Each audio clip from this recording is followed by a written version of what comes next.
I'm Sarah. Teaching vocal lessons is what gets me up in the morning. At 42, I've seen my share of bright-eyed kids dreaming of the big stage. But it was Emma who brought a twist to my tale.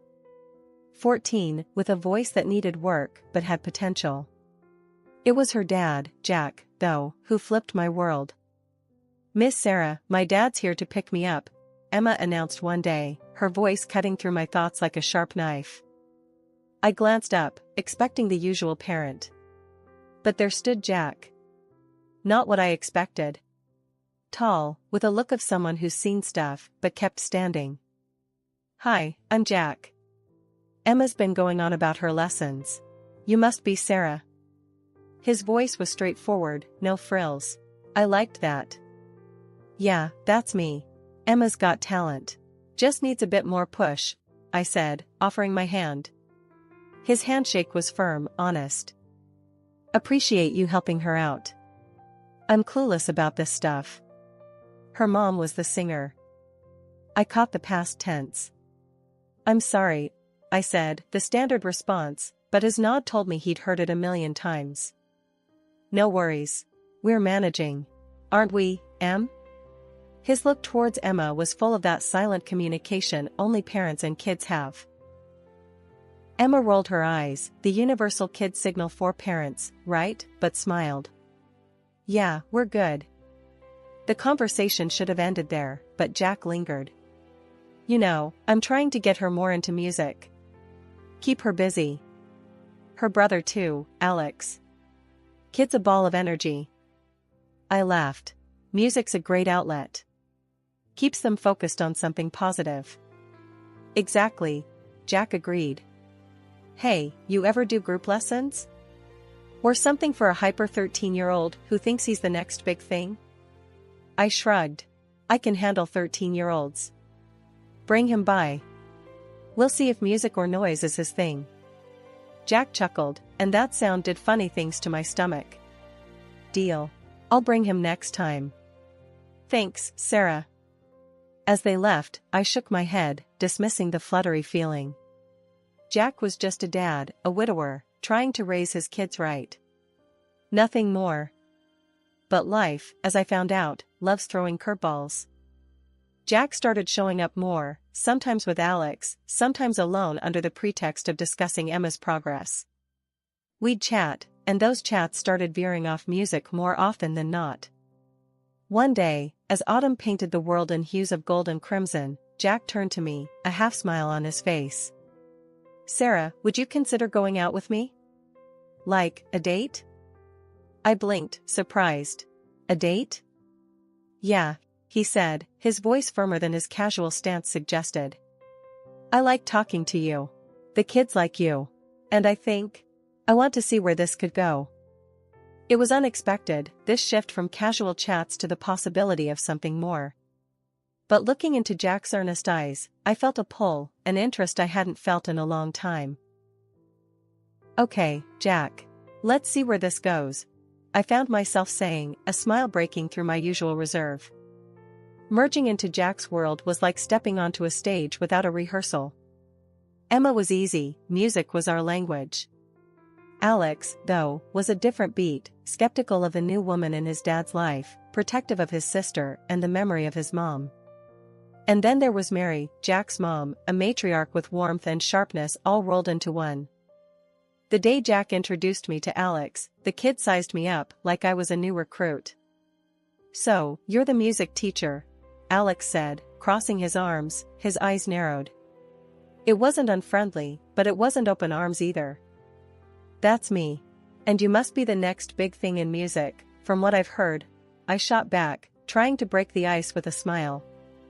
He cracked a grin, the skepticism in his eyes softening a bit. "Maybe. Guess we'll see if you're any good." "Challenge accepted," I said, and from there, things started to ease into a rhythm. Alex had energy for days and a curious mind. He didn't take to music like Emma, but he respected the passion behind it. Meeting Mary was another story. She had a reputation for being tough as nails, with a heart of gold hidden somewhere beneath. Walking into her house for the first time, I was greeted with a scrutinizing gaze that could make a seasoned performer sweat. "You're Sarah. Heard a lot about you," she started, her voice firm but not unkind. "Good things, I hope," I replied, trying to keep my voice steady. She chuckled, a sound that carried both warmth and a hint of challenge. "Depends on who you ask. Sit down. Let's see if you pass the test." The afternoon unfolded with conversations that swung from blunt to deeply personal. Mary didn't hold back, asking about my intentions with her son, my thoughts on family, and my ambitions. It was like a verbal sparring match, but beneath her tough exterior, I saw glimpses of the love she had for her family. "Jack's been through a lot. The kids, too. They need stability, not just another person passing through," Mary said, locking eyes with me. "I'm not here for a temporary gig, Mary. I care about them. About Jack. I'm in this," I responded, my voice carrying a conviction I felt deep in my bones. She studied me for a moment longer, then nodded, as if I'd passed some unspoken test. "Good. They could use someone like you. Just remember, kids and Jack come first. Always." "Always," I echoed, understanding the weight of her words. As months turned into a year, my bond with Jack's family deepened. Emma and Alex, each in their own way, started to let me in. We had our moments, disagreements, misunderstandings, the usual family dynamics, but underneath it all was a growing sense of belonging. Jack's proposal came on a quiet evening, after a day filled with laughter and music. It was simple, no grand gestures, just him and me, and a question that promised a new chapter. "Sarah, I've seen you with the kids, with my mom, with me. You've become a part of us, a part we didn't even know was missing. Marry me? Let's make this official." I looked at him, at the man who had become my unexpected harmony, and without a moment's hesitation, I said, "Yes." The wedding was small, an intimate affair with those who mattered most. Mary, despite her tough exterior, shed a few tears, whispering, "Take care of them, Sarah. Your family now." And as I looked around at my new family, Jack, Emma, Alex, and Mary, I realized I wasn't just stepping into their lives, we were creating a new melody together. One that had its dissonances, but was ours, uniquely beautiful in its complexity. Life with Jack and the kids had settled into a sort of comfortable routine, filled with school runs, music lessons, and family dinners. But as life tends to do, it threw us a curveball that changed everything. Mary's health took a nosedive, leaving her paralyzed and in need of constant care. Jack decided the best thing was to move her into our home. It made sense, but I don't think any of us were truly prepared for the impact it would have.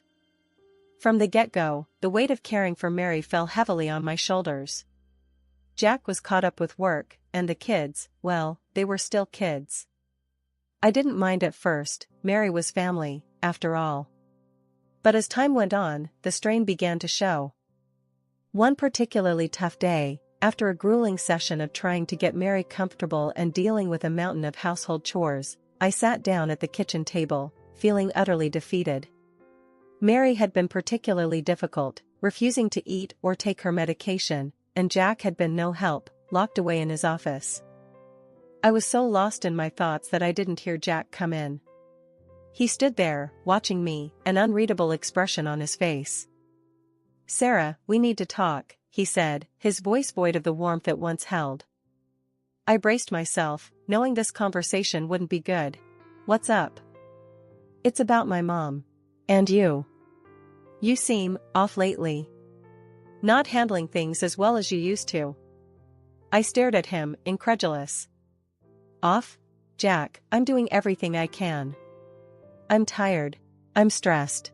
I'm trying to be there for your mom, for the kids, for you. And it's never enough." He took a step back, as if my words were physical blows.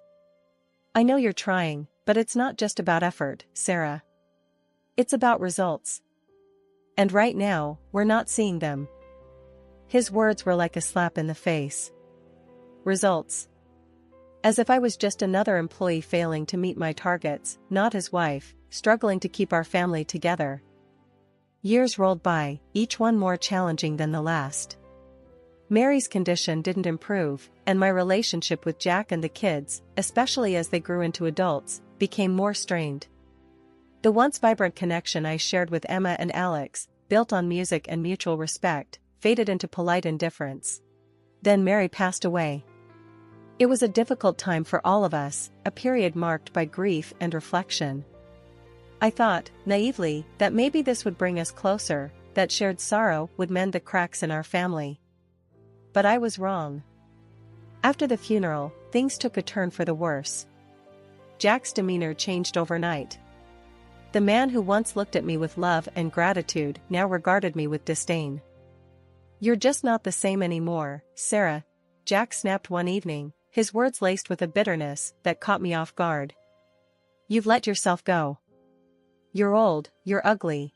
I'm tired of you." I stood there, shocked. His harsh words felt like a physical blow, leaving me speechless and hurt. "Jack, how can you say that? After everything?" I started, but he cut me off. "Everything? You mean taking care of my kids and my mother? That was your job, Sarah. I tolerated you because you did the chores, nothing more." His words were like a knife, twisting deeper with each syllable. And the kids, now adults, weren't any better. Emma, once my closest ally, turned cold. "You really have no one but us, and you're pushing even us away. You're just a lonely, useless woman," she said, her voice void of the warmth it once held. Alex was no kinder, seizing every opportunity to belittle me. "You should be grateful we even let you stay here," he sneered whenever he passed me in the hall. I couldn't believe these were the same people I had loved and cared for, had considered my family. The transformation was stark, their contempt for me a constant reminder of how much had changed. It wasn't just the emotional toll, my body began to betray me too. My legs, once strong and sure, now ached with a pain that made every step a chore. The doctor's words were clinical, detached, but they hit hard. "It's chronic," he said, scribbling something on his pad. "You'll need to manage it, adjust your activities." Adjust my activities. As if my life wasn't already a series of adjustments, concessions to a family that saw me as nothing more than a burden. One day, as I struggled to stand after a long bout of cleaning, Jack walked in, his eyes scanning the room, always looking for something to criticize. "What's wrong with you now?" he asked, his voice dripping with impatience. I tried to steady myself, to push past the pain. "My legs," I started. "They've been really bad today," the doctor said. He cut me off with a wave of his hand, a dismissive gesture that felt like a slap. "Always something with you, isn't it? Can't even rely on you to do the basic chores around here without making a big deal out of it." Teaching at the private school, my passion and my escape, became impossible. Jack's reaction to my diagnosis was as cold as ice. "So, what? You're just going to sit around all day now? Great, another mouth to feed without any use," he sneered the day I told him about my condition, his words cutting deeper than the sharp pain in my legs. I wanted to scream, to tell him how much he was hurting me, but I knew it would only make things worse. So, I bit back the pain and the tears, trying to find some way to navigate this new reality. Living in Jack's house became a daily reminder of my dependence. I was reduced to limping around, trying to keep the house in order, cooking meals that were often met with criticism or indifference. The pain was constant, a sharp reminder of my predicament, but I pushed through, terrified of what would happen if I stopped. Jack and the kids lived as if nothing had changed, as if my struggles were just a minor inconvenience to their lives. The inheritance from Mary's passing seemed to ignite a spending spree, new gadgets, clothes, jewelry, all flaunted in front of me as if to underscore my exclusion from their lives. "You should be grateful we're keeping you around," Jack would say, a cruel smile playing on his lips. "Without us, you'd be on the street. Remember that." Emma and Alex took their cues from their father, treating me more like an unwanted servant than a stepmother. "Don't forget to wash my new jeans, Sarah. Wouldn't want them ruined like you ruin everything else," Emma would toss over her shoulder, her words sharp as knives. Alex was no better. "Make sure dinner's on time tonight. We've got places to be, and we can't wait around for you to limp around the kitchen," he'd say, his disdain barely veiled. I harbored fantasies of leaving, of finding some way to reclaim my independence and dignity. But the reality was harsh.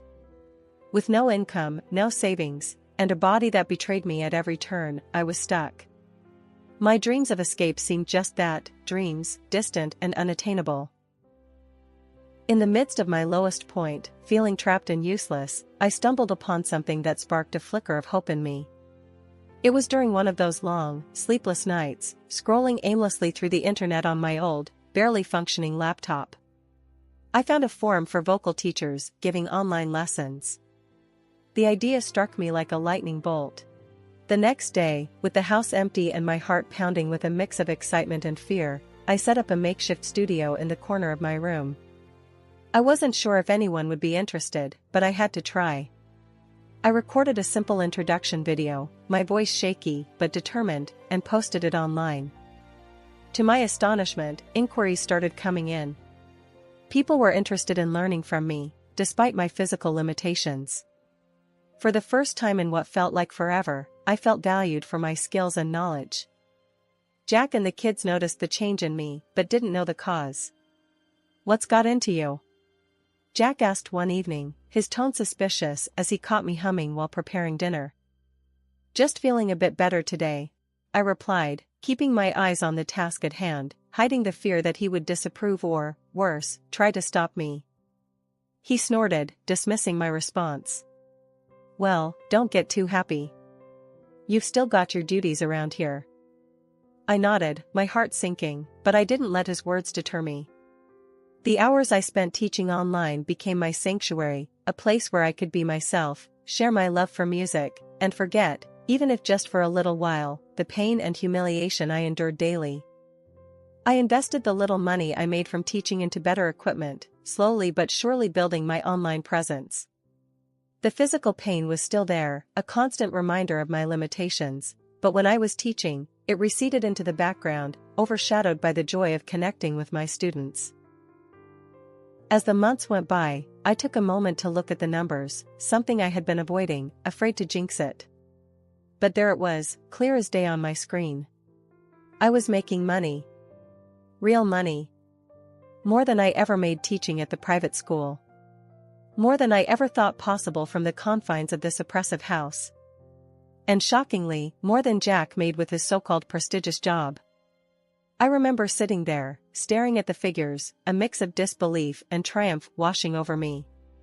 For so long, I had felt like a burden, a financial leech in Jack's eyes, but here I was, earning my own way, and not just scraping by but actually doing better than him. For a moment, I let myself bask in the success, allowing the numbers to speak for themselves. I was doing this. I was making it happen, despite everything that had been thrown my way. It was a silent victory, one I couldn't share with anyone in the house, but it was mine all the same. The betrayal that came was not just a single moment of cruelty, but a culmination of years of disregard and contempt, crystallized into one devastating dinner conversation. There we were, sitting around the table, me serving them as I always did, when Jack decided to drop his bombshell with a smirk that I had come to loathe. "I got promoted at work," he started, and for a brief, foolish moment, I thought maybe this was good news, something positive for once. But then he continued. "So, I bought a new house. A better one, fitting for my status." That's when the air around me grew cold, my hand stilled, the plate I was holding nearly slipping from my grasp. Before I could even muster a congratulations, he landed his cruel blow. "And I'll be moving there with the kids." "Not you. You're not coming." His words were like a slap, but the mocking laugh that followed was a knife to the heart. "I mean, come on, Sarah. Did you really think you'd fit in? An old limp like you? No, it's time I found someone younger, more suitable." The laughter that erupted from Emma cut even deeper. "Yeah, and guess what? This old house? Sold. Enjoy the streets, Sarah." I stood there, frozen, as he slid the divorce papers across the table. The audacity, the sheer coldness of it all, was staggering. Yet, as I looked at those papers, something within me refused to break. I didn't cry, didn't plead. I simply signed them, each stroke of my name a silent vow to myself. When morning came, I was ready. Jack and the kids watched with a mix of surprise and that familiar contempt as I hauled my bags to the door. Their parting words were meant to wound, to kick me when I was down. "Hope you like the Flophouses, Sarah," Jack sneered, a cruel smile playing on his lips. But I walked out of that house with my head held high, the weight of their insults falling away with each step I took. For the first time in years, I felt a sense of freedom, a clarity that had been missing from my life. Settling into my new rented apartment was like breathing fresh air for the first time in years. It was my space, my sanctuary, where I could dive into my online vocal teaching without looking over my shoulder. Hearing from friends, I found out Jack had moved into that fancy new house with the kids. True to form, instead of being smart with the money from the old house, they blew it on all sorts of nonsense. Typical. That's when I decided to play my hand. Over the years, I'd saved voicemails and recorded moments of their verbal lashings, a dark library of the abuse I suffered. Without a second thought, I sent them off to Jack's boss. It felt like releasing doves into a storm, but these birds carried grenades. The call I got from Jack after was music to my ears, but not the kind I usually taught. "Sarah, what have you done?" he screamed into the phone, his voice a mix of rage and panic. "They're demoting me, cutting my salary. How could you?" In the background, I could hear Emma and Alex, their voices shrill, hurling insults my way. But their words felt distant, inconsequential. "Oh, Jack," I said, a laugh bubbling up. "Looks like you're the one who might end up without a roof over your head. Meanwhile, I'm here, thinking about buying my own place. How the tables have turned." The silence that followed was sweet, filled with their disbelief and shock. Then Jack, ever the beggar now, started his plea. "Sarah, please, you have to help us. We could lose the house. The kids, think about the kids. We'll take you back, I swear. We'll do anything." Hearing them grovel, offering to take me back as if they were doing me a favor, was the cherry on top. Take me back? To be your maid again? No, thanks. I've got better things to do. Hanging up the phone, I felt a weight lift off my shoulders, a final closure to a chapter of my life that had brought me nothing but pain. They were desperate, flailing in the mess they'd made, and for once, I wasn't there to clean it up. Through the grapevine, friends let slip that Jack, along with Emma and Alex, had been evicted. Couldn't keep up with the mortgage, they said. Now, they were crammed into some small apartment, the kids juggling jobs to make ends meet. The twist of fate wasn't lost on me. After everything they put me through, there was a bitter taste of justice in the air. Can you believe it? I mused aloud during a call with one of my closest friends from the teaching community, Lena. Jack and the kids, scrambling to keep a roof over their heads. After all that talk about me ending up in a flop house. Lena's laugh crackled through the phone. Karma's a real kicker, ain't it? You, on the other hand, are living proof that what goes around comes around. You're doing amazing, Sarah. Then came the opportunity of a lifetime. A well-known music school reached out, having heard of my teaching success. They offered me a position, not just as a teacher, but as a coordinator for their online program. It was more than a job, it was recognition, a chance to influence and inspire on a scale I had never imagined. As I sat down to sign the contract, a wave of gratitude washed over me. To think, not so long ago, I was convinced my life had crumbled beyond repair.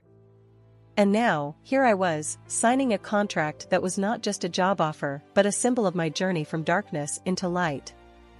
The celebration that night was simple, just me and a few close friends I had made along the way, including Lena, who had quickly become a pillar of support and friendship.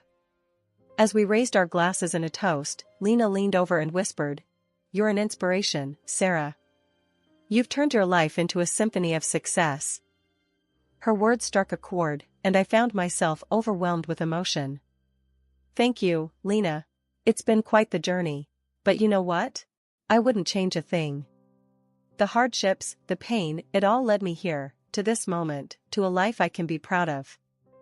As the night wore on, filled with music and laughter, I realized that this was more than just a new chapter, it was a whole new book, a story of triumph over adversity, of finding harmony in the chaos. All right, everyone's presentations are done.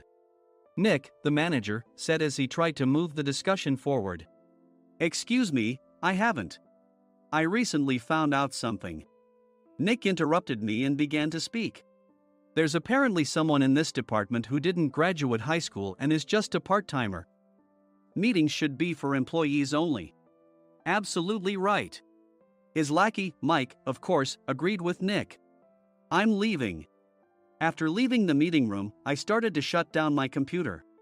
I noticed that an email had arrived, not in my personal inbox, but in the company's shared email. Thinking, there's no point in speaking up, no one will listen, I went home quietly. The next day, I heard a commotion from Nick's desk. He was staring at his computer screen, his face pale. Nick! Is something wrong? Mike looked at the screen with him. And he turned even paler than Nick. Why is he so angry? Knowing the reason for Mike's distress, I thought to myself, serves them right. My name is Adam. My mother passed away when I was in the 9th grade, and I was raised by my father. Well, you could hardly call it being raised. After my mother passed, my father changed.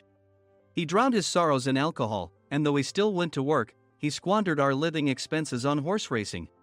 Because of that, I had to start working part-time as soon as I entered high school. Every month, I went to the convenience store with bills in hand that couldn't be auto-deducted from my father's account.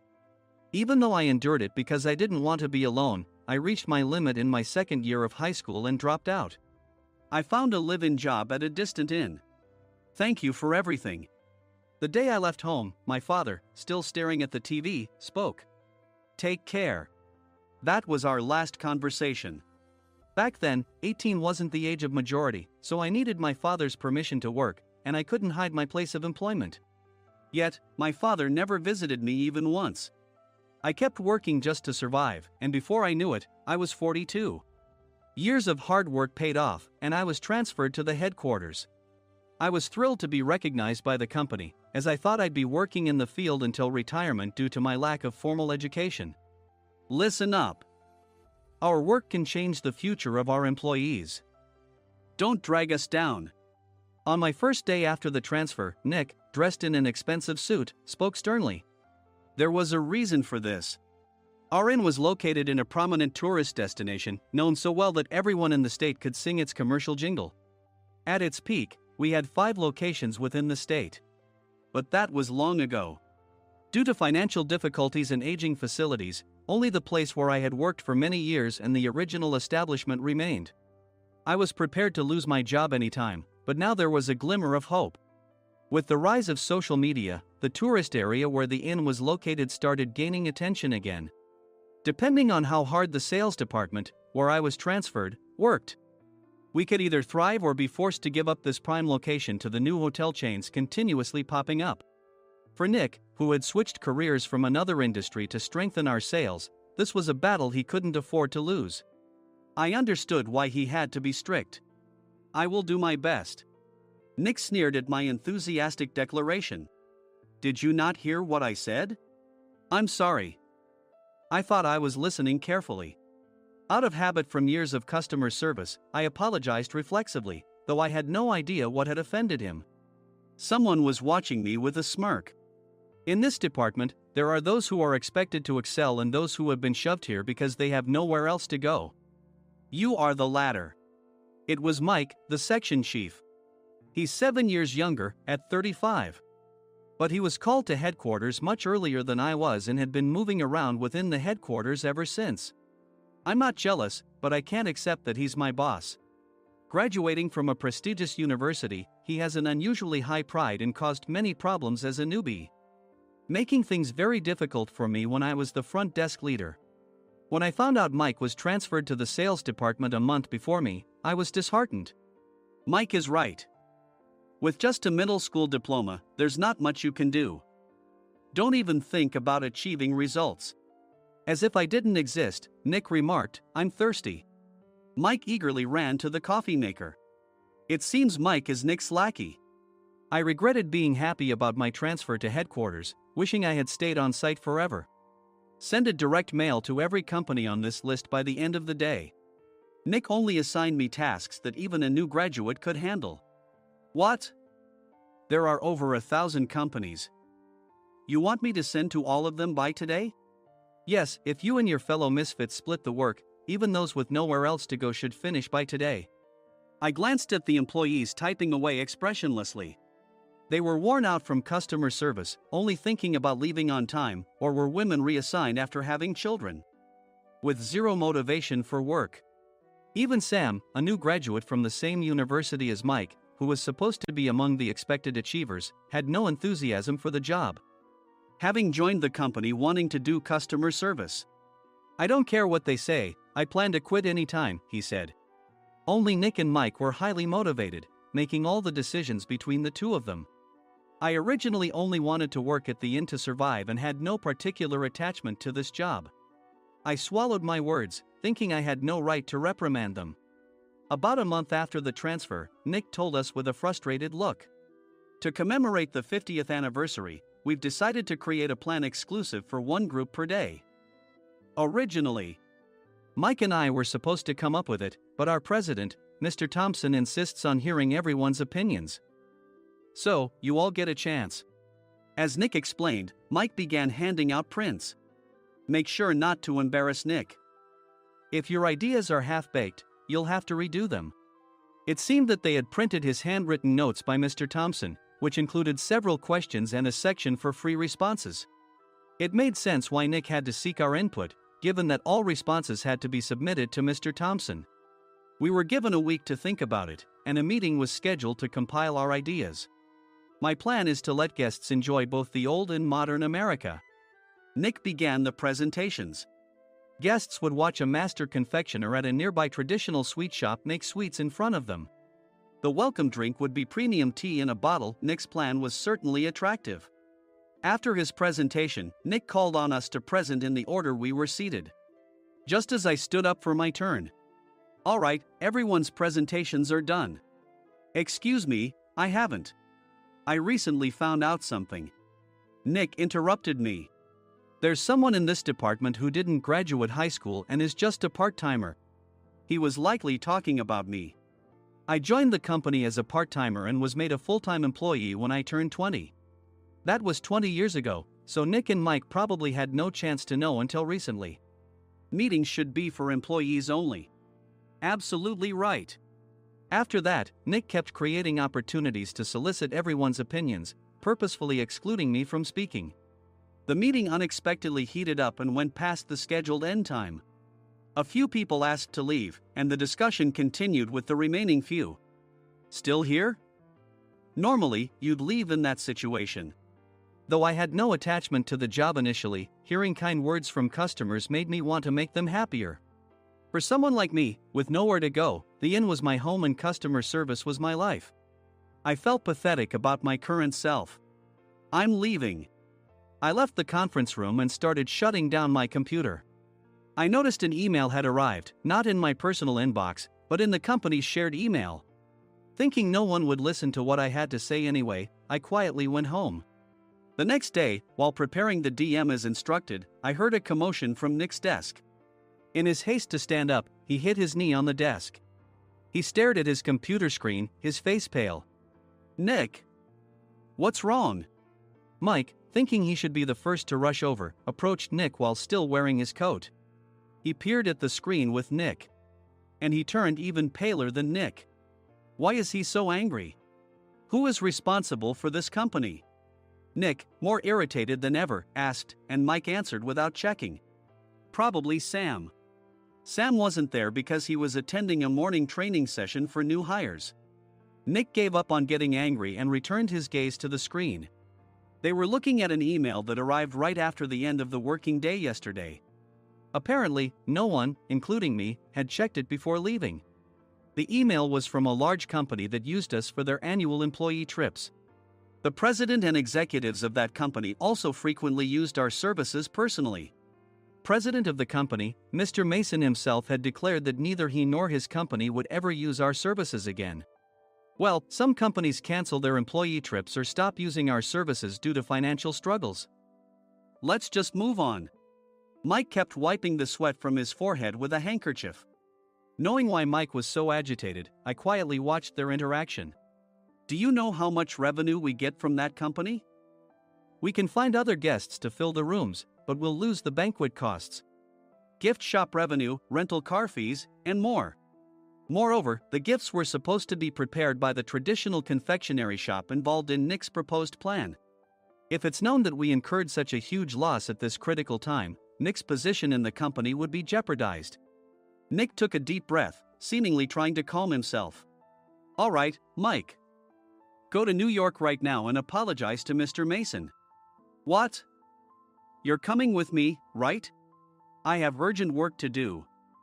I trust you, which is why I'm entrusting this to you. Please. Mike, believing Nick's sincerity, agreed with a determined look on his face, saying, yes. That's Nick for you. Even if Mike went to apologize, Nick would shift all the blame onto him if the client didn't change their mind. Well, it was Mike's fault to begin with, so it served him right. About 3 hours later, Sam answered a call from somewhere and repeatedly apologized, saying, I'm very sorry. Everyone watched to see what was happening. After ending the call, he informed Nick with a weary tone. When Mike arrived at the client's company, he only made things worse, further infuriating Mr. Mason. He was demanding, get his boss here immediately. It was no wonder Sam was exhausted, dealing with such a call right after returning from training. What is that idiot doing? All right, Adam, you're coming with me. If sacrificing Mike didn't work, then I must be next. Normally, I'd want to refuse at all costs, but I saw an opportunity in this situation. If I can be of assistance, I'd be happy to join you. I immediately followed Nick, and we flew to New York. When we introduced ourselves at the reception, it became clear how serious the situation was, as the receptionist personally escorted us to the president's office. Angry voices leaked through the door, making both Nick and me uneasy. Excuse me. I'm Nick, the supervisor. I understand my subordinate has caused you trouble, and I deeply apologize. Nick, with his experience in the corporate world, knew enough to offer an apology before excuses. However, his customer service skills left much to be desired. I sighed as I saw Mike trembling like a small dog in the corner of the room. What kind of training are you giving your subordinates? Mr. Mason glared at Nick with a red face. The intensity of his gaze made even Nick take a step back. Regrettably, I joined this company only 2 years ago and was unaware of Mike's issues. I should have identified his shortcomings sooner. Indeed. I should have realized sooner. No sensible person would come to apologize and then give a lengthy presentation on the drawbacks of not using their in. Nick froze, his mouth slightly open. Suspecting the worst, I picked up the documents that had fallen to the floor. It seemed Mike hastily prepared these documents on the plane, listing the disadvantages. Disadvantage 1: if you change the venue for the company trip, employees might suspect it's for cost-cutting reasons, leading to a negative impression. Reading it aloud half-jokingly, Nick snatched the papers from my hand and checked the contents with a furious expression. Among the stack of documents was a receipt from a nearby convenience store's copy machine. I felt a pang of dread, hoping he hadn't shown the receipt as well.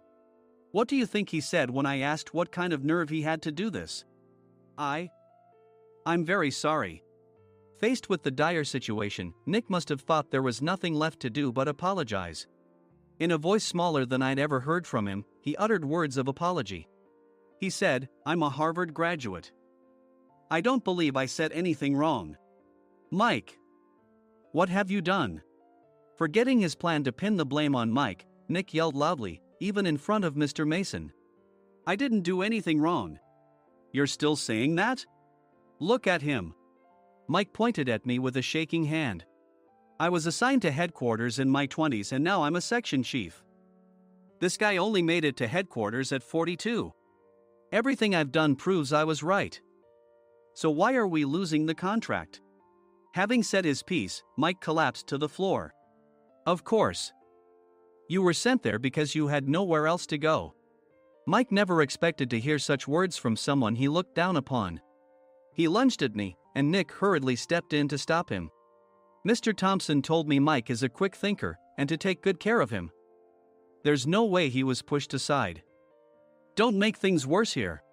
He didn't say quick thinker, he said only quick-witted, didn't he? I don't remember that part. I recalled the many troubles Mike caused when he was a newbie. When Mike was on the front line, his pride was so high that he never apologized to customers. Customer service, especially in our job, doesn't work alone. It brings both good and bad situations. If the front staff or housekeepers made mistakes, or the cleaning company didn't properly clean a room, one had to apologize to the customers regardless of personal fault. Mike, in such situations, would never apologize, insisting he wasn't at fault. This often angered customers, and as the front desk leader, I frequently had to apologize on his behalf. He caused complaints and disrupted operations, which is why he was quickly moved to headquarters. In departments where he didn't interact directly with customers, his quick thinking was beneficial and things went well. But it seemed his flaws were starting to show. Corporate reservations are supposed to be entered into the system by the sales representative. But a quick check yesterday revealed that more than 10 items were missing from the client's reservation. The handover document clearly stated what needed to be prepared. Why didn't you enter it into the system? Why do we have to give them special treatment? Filling rooms near the banquet hall, setting up all the food in advance. Specifying the brand of wine, they're too demanding. No wonder he always angered customers, I thought, feeling a headache coming on. Grouping them in rooms near the banquet hall is for our benefit too. It makes it easier for the staff to set up beds and serve breakfast since everyone's schedule is synchronized. As for the other requests, Mr. Mason suggested them to lighten our load. I didn't know that. Nick finally seemed to realize that Mike was the one who had angered the client. What did you say to them? I just told them we wouldn't give them special treatment anymore. We shouldn't waste effort on things that don't bring in money. I was utterly exasperated at his lack of understanding of customer service. Of course, we shouldn't comply with unreasonable demands. But carrying over successful practices from past stays makes customers feel remembered and enhances their experience. Good memories encourage repeat visits. That's part of our job. I looked down at Mike, who was sitting on the floor. In our job, nothing is a waste. Mr. Thompson likely moved you to the sales department, hoping you'd finally understand this. How do you think he feels now that you've failed to meet his expectations? Mike, tears in his eyes, fled the president's office. I was amazed he still hadn't apologized. You have it tough, Adam. It's okay, we're all employees of the same company. I deeply apologize for this disrespectful incident. Especially after all the care you've shown us. If it weren't for you, Adam, I really would have stopped staying here. When I heard you were moving to the sales department, I was willing to reconsider if you handled it. Seeing us talk so amicably, Nick's face contorted. Do you two know each other? Adam's service is excellent. I always requested him specifically. Normally, we don't accept specific staff requests, but we made an exception for Mr. Mason, adjusting my shifts accordingly. He had personally stayed at our hotel just before my transfer, and during casual conversation, I mentioned, I'm moving to the sales department soon. If I hadn't told him then, things could have been much worse. Please continue to take care of us. I look forward to it. On the return flight, Nick awkwardly offered me a can of beer. It's still working hours. Of course, I had no intention of forgiving him for a single beer. Nick might try to pin everything on Mike and avoid any consequences. While pondering this, a startling fact came to light. Nick, the tea bottles for the plan have arrived. I handed Nick a bottle labeled with our inn's name. They look good. What are you talking about? These are plastic bottles. I had assumed we would use the trendy, high-end bottling tea. But what arrived were ordinary plastic bottles of tea with customized labels. The only unique aspect was the label, which had the inn's name, making it look customized. Upon further investigation, I discovered that a substantial amount of money was set to be paid to the tea company. It was priced like bottling tea. Does this plastic bottle really cost $100 each? The tea inside is specially blended for us. The extra cost is for that. Wouldn't it be better to use another tea company? Or is there a specific reason we must use this one? As Nick continued to make excuses, I showed him a printed email. I informed the tea company's president, Mr. Mitchell, that we discovered irregular payments and he confessed. He said you two were high school classmates and planned to split the extra money. That idiot. Why did he confess? That's not important. You should worry about yourself, this could turn into a police matter. Opening the bottle cap, I suggested. How about calming down with this tea? It supposedly has a relaxing effect. Nick drank the tea frantically. In the following days, decisions were made about their fates. Mike was reassigned to the General Affairs Department, with no chance of transfer or promotion, as per Mr. Thompson's orders. As for Nick, since the payment to the tea company hadn't yet been made, he narrowly avoided legal trouble. Instead, he was encouraged to leave the company, and to avoid further complications, Nick submitted his resignation. Rumor has it that connections between HR departments have made it difficult for him to find new employment. Even though it was good to have those two gone, something unexpected happened in the sales department. Everyone became motivated and united in refining the 50th anniversary plan. In the end, my plan was adopted. We collaborated with the Tourist Information Center to provide personalized guides. The plan, tailored to the number of guests, was truly special for the 50th anniversary. Hey, is Adam's family coming to stay? I immediately booked that special plan for my family. Sam noticed it on the reservation list and quickly picked up on it. Yes, I'm inviting my father. That's great.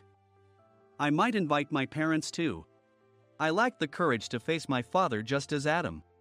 But here, with the confidence Mr. Mason praised, I felt ready.